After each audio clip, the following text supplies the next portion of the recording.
ଏଇଟା ହେଉଛି ଆମର ବାଦାମ। ବାଦାମକୁ ଆମେ ଟିକେ ଭାଜିଦେବା। ଭାଜିକି ଆମେ ଥଣ୍ଡା ହେବା ପାଇଁ ରଖିଦେବା। ଭଲ ଭାବରେ ଯେମିତି ଭାଜନ୍ତି ସେମିତି ଭାଜିଦେବା ଆମେ।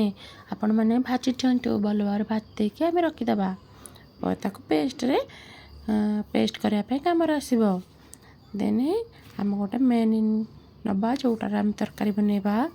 ଆଳୁ ଆଉ ଜହ୍ନି ତାକୁ ସରୁ ସରୁ ତ ନୁହେଁ, ଟିକେ ମୋଟା ମୋଟା ପିସେସ୍ରେ କାଟିଦେବା। ଏମିତି ଆଳୁକୁ ଲମ୍ବା ଲମ୍ବା କରି କାଟିଲେ ଟିକେ ଭଲ ଟେଷ୍ଟ ଲାଗେ। ଆଉ ଜହ୍ନିଟାକୁ ଏମିତି କାଟିଦେବେ।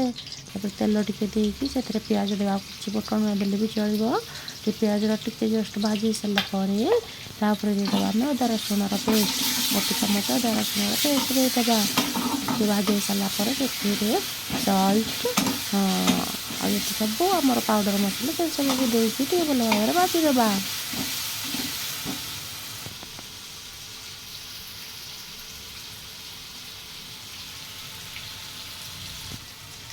ହଳଦୀ ଗୋଟେ ଚାମଚ, ଆଉ ଗୋଟେ କାଶ୍ମୀରୀ ଚିଲି ଗୋଟେ ଚାମଚ, ଆଉ ଟିକେ ଗରମ ମସଲା ଦେଇକି ଟିକେ ଭଲ ଭାବରେ ଟିକେ ମିଶାଇଦେବା।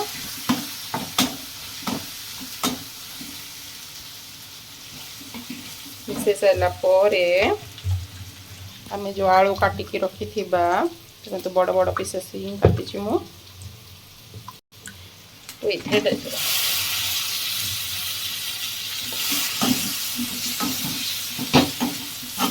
ପିଆଜକୁ ଭଲ ଭାବରେ ଏତେ ବି ନୁହେଁ, ଏତିକି ଦେଖନ୍ତୁ ଟିକେ ଏମିତି ରହିଥିବ, ଅଧା ଅଧା ହିଁ ଭାଜି ଯାଇଥିବ। ତାକୁ ଭଲ ଭାବରେ ଟିକେ ଆକୁ କଷେଇଦେବା। କଷି ସାରିଲା ପରେ ଆମେ ଏଇ ଜହ୍ନିକି ଦେବା। ତା ପୂର୍ବରୁ ୟାକୁ ଟମାଟୋକୁ ଦେଇଦେବା।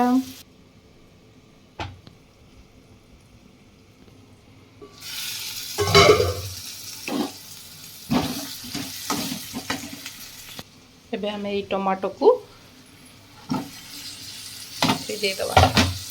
ଟମାଟୋ ଟିକେ ସଫ୍ଟ ହେଲେ ଚଳିବ, ନହେଲେ ଚଳିବ। ତାପରେ ଆମେ ଜହ୍ନିକୁ ଦେଇଦେବା। ଦେଇଦେଲେ ଆମେ ଏଇ ଜହ୍ନିକୁ ଆମେ ଦେଇଦେବା।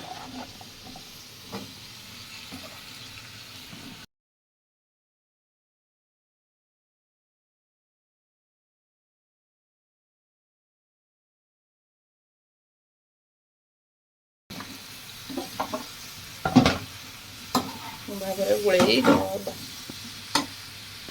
ଘୋଡ଼େଇକି ଆମେ କଷିଦେବା। ୟା ଭିତରେ ଆମେ ଯେଉଁ ବାଦାମକୁ ଭାଜିକି ରଖିଛନ୍ତି ୟାକୁ ଚୋପା ଛଡ଼େଇକି ତାକୁ ଆମେ ପେଷ୍ଟ ବନେଇଦେବା। ଏଇ ବାଦାମର ଗୋଟେ ଏ ବାଦାମ ପେଷ୍ଟଟା ହିଁ ଜହ୍ନି ତରକାରୀରେ ପଡ଼ିବ। ଏଇଟା ଗୋଟେ ନୂଆ ରେସିପି, ଆପଣମାନେ ବି ଏମିତି କରିକି ଖାଆନ୍ତୁ, ଦେଖନ୍ତୁ ବହୁତ ବଢ଼ିଆ ଲାଗିବ। ଏମିତି କରିକି ଖାଇଲେ ବହୁତ ବଢ଼ିଆ ଲାଗିବ। ଆପଣ ଥରେ ଏମିତିକା ଟ୍ରାଏ କରନ୍ତୁ ମୋ ଭଳିଆ, ମୁଁ ଯେମିତି ରୋଷେଇ କରୁଛି।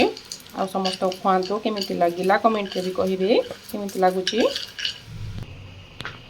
ବାଦାମଟାକୁ ଭଲ ଭାବରେ ପେଷ୍ଟ କରିଦେଲେ ଏ ପେଷ୍ଟଟାକୁ ଆମେ ଏଇ ତରକାରୀ ପକାଇବା।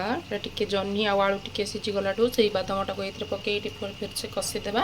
ସାରିଲା ପରେ ଆମର ହେଇଯିବ ଗୋଟେ ଜହ୍ନି ଆଳୁ ବାଦାମର ଗୋଟେ ତରକାରୀ। ଟିକେ ଭଲ ଭାବରେ କଷି ହେଇ ସାରିଲାଣି।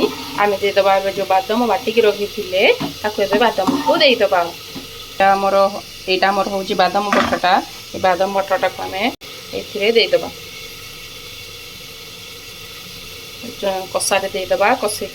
ଏଟାକୁ ଟିକେ ଭଲ ଭାବରେ ଧୋଇକି ବି ପାଣିଟାକୁ ଦେଇଦେବା। ଆପଣ ମାନେ ଯେତିକି ବି ଗ୍ରେଭି ଚାହିଁବେ ସେ ଅନୁସାରେ ଗ୍ରେଭି ଦେବେ। ଯଦି କଷା ଖାଇବାକୁ ଚାହୁଁଥିବେ ଏତିକି ରଖିବେ। ଆଉ ଯଦି ଗ୍ରେଭି ଦରକାର ହେଉଛି ତାହେଲେ ଆଉ ଟିକେ ପାଣି ଦେଇଦେବେ। ମୁଁ ଏଠି ପାଣି ଦେଇଦେଲି। ପାଣିଟାକୁ ଏଥିରେ ଦେଇଦେବା। ଆଉ ଦେଖିବା ସିଝିଲାଣି କି ନାହିଁ। ଆଉ ଟିକେ ସିଝିବ। ଆଉ 5 ମିନିଟ୍ କଷେଇ ଦେଲେ ସିଝିଯିବ। ସିଝି ସାରିଲା ପରେ ଆମର ଏଇ ତରକାରୀଟି ରେଡ଼ି ହେଇଯିବ।